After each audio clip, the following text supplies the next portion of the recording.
Hi, I'm Daniel, and I'm going to rank the 12 Yard House special episodes, which are double Yenf or quadruple Yenf Yeg 1 is. This is my first Yard House video, and depending on how this does in views, I may make more. Either way, I plan to review the Netflix Yard House movie when it comes out August 20th.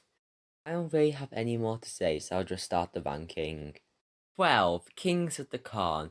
I don't think I'm surprising anyone with this being worse, but it is in my opinion. Episode is both boring and frustrating, while the other contenders for the worst special are mostly only one.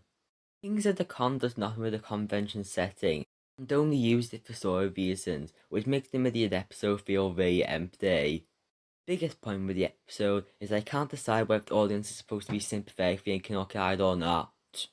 One moment they try and make the audience sympathetic and feel bad for them. Other moments show them doing bad things.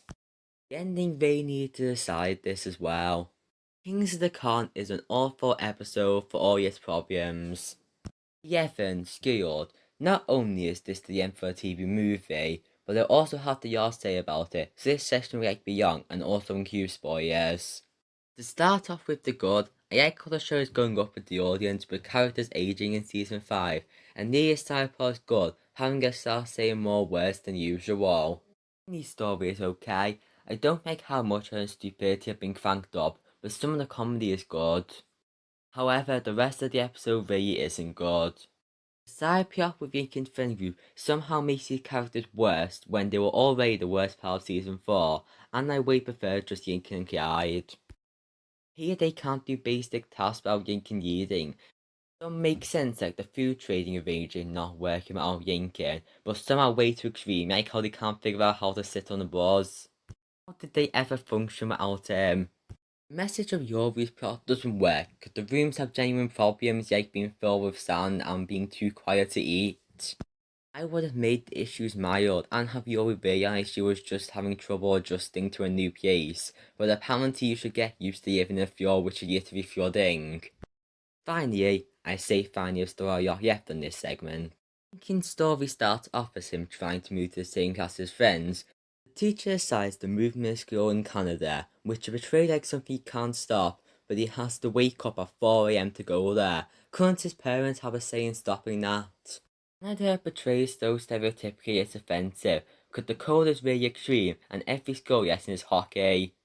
What makes this so offensive is the show doesn't take place in a heavy stereotyped America, so it's sending a message Canada is abnormal. In shows like The Simpsons, the cast star stereotypes of American people, so this version of Canada might still be mildly offensive, but far from the same amount.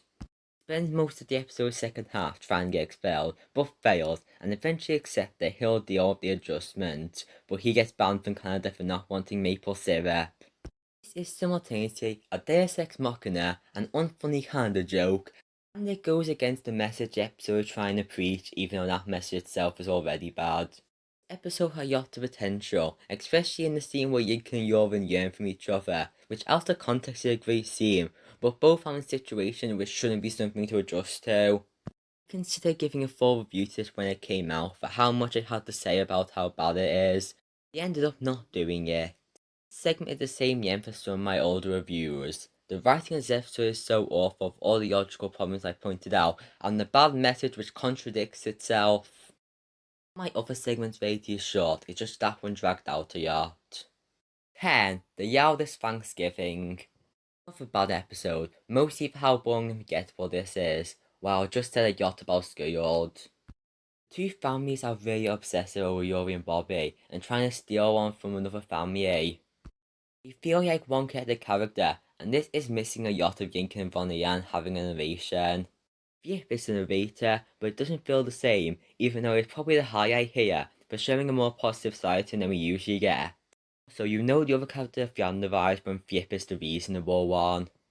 The reason this episode is bad is it could have been a normal episode without all the fear. First half of the episode is just the family is trying to get Yuri and Blade to stay for Thanksgiving. That lasts almost 10 minutes.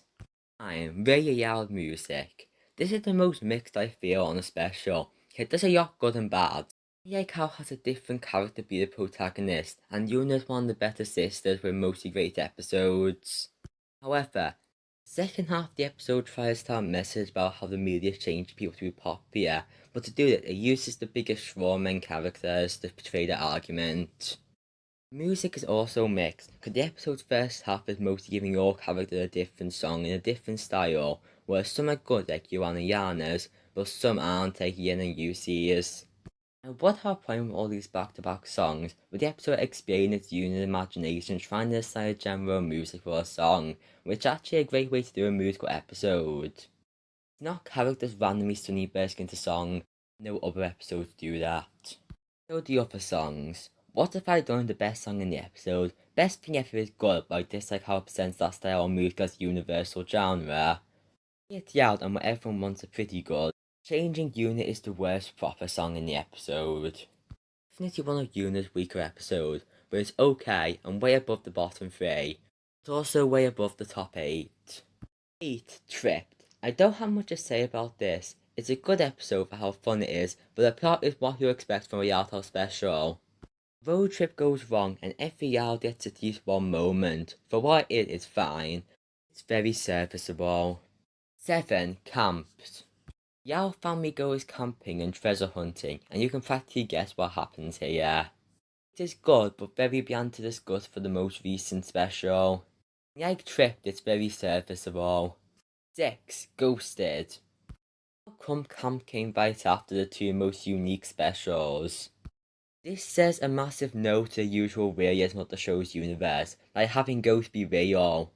It was already a stretch to have Yin can go to highly stereotypical Canada and have spies actually try to spy on the Yacht area this season. It's a time travel in one episode, but that was a one-off joke, while this is the main plot of a younger episode. I can see how this thing can be a major setup for your people, because the show is supposed to take place in our world, and as far as we know, ghosts aren't real. I personally managed to accept it and didn't find it a big problem. It made me enjoy Ghosted for the comedy, how both paths are different but connected, with the first being Yuki and Kiara trying to get rid of the ghost, and the second being Yusi trying to bring it back. Yori is actually a great protagonist here, when she is usually unlikable. 5. Cooked. Yin Senior has gone from being a comic relief basic character in season 1 to one of my favourite characters, with a storyline of him wanting to be a chef and following his dreams. This is the special where he gets his restaurant. It's a good episode. It's not great because they're completed yet by Yak communication, and the other episode how every Yao child did a different motion, but Cooked is still one of the better special episodes. 4. Spooked. The Halloween special, which is kind of simple compared to a Yaro specials, but that is what makes it so great. Season 2 is the best season, because when the show has started getting going after season 1, but it hasn't got too complex. This episode is funny, has a good story, and has a spectacular song. I am to say one problem, the boys are annoying and bad antagonists, that doesn't stop how great Spooked is. 3. Friended with the Casagrandes. When encountered on the list, if it wasn't part of the Outhouse Season 4, it is clearly supposed to be the premiere episode of the spin-off show The Casagrandes. Anyway, this episode would have been a great first episode, because it stands on its own without Yinkin needing a big role, and it introduces Sid effectively. It's not amazing because the plot is okay at best for being very generic, but I would still call it great, and it did the best with the plot it had. 2. Relative Chaos, the eldest mission. The episode that introduces the Casagrandes, and while it wouldn't work as a mirror to show, it's a great setup to the spin-off. Bonnie Yan works surprisingly spectacularly as the protagonist for a side character, and the rest of the family is introduced in a superb way. It may seem one-dimensional at first, but so are the Yao sisters. It was hard to choose whether this was number 1 or 2, but they ended up choosing second place. It's really cute, and both are top 5 episodes material. 1. A Yevon Yao to Yipin.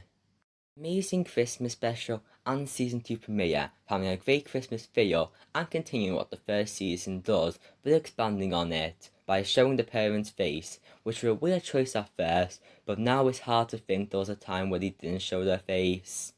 And if you remove the Christmas aspects, it's also a spectacular episode for being funny and heartfelt by giving character to Mr. Grouse, who's one of the best side characters in my opinion. All the sisters get a running joke, but it doesn't get annoying or get in the way of the main plot. Everything Yao to Yiping is the best Yao House special, and it's also the first special. In conclusion, I couldn't find a tier list because I'm the first person to make this list, I think. Here's my ranking in a yes visually interesting way. Also, there's a debate of whether the Yao House went downhill, and I'm mixed on it, because in some ways it's better, in others it's worse. Judging by my ranking, the specials seem to have gotten worse. That's mainly because the first two was everything I could ever want from a Yao House special, so it's really hard to top. I remember thinking that Ray Yao music was a low point of the specials when it released, but there was multiple worse specials than that. Season 2 and 3 are the best season in my opinion, and then Season 4 and the first hour of Season 5 are the same quality as Season 1, but they are more accepting than Season 1, because the show was deciding what it wants to be. However, the show throughout all season always had about one bad episode every 6. Anyway, the Yao House movie is coming out in August, and I can see it both being great and mediocre, so we can see when it comes out. Depending on how this video does in views and reception, I could make videos on who I think the best and worst Yao sister is, and it's likely not who you would expect. I hope you enjoyed this video, even though Yahweh is just discussing Skyold. I didn't intend this video to be so long before I started scripting it. The end.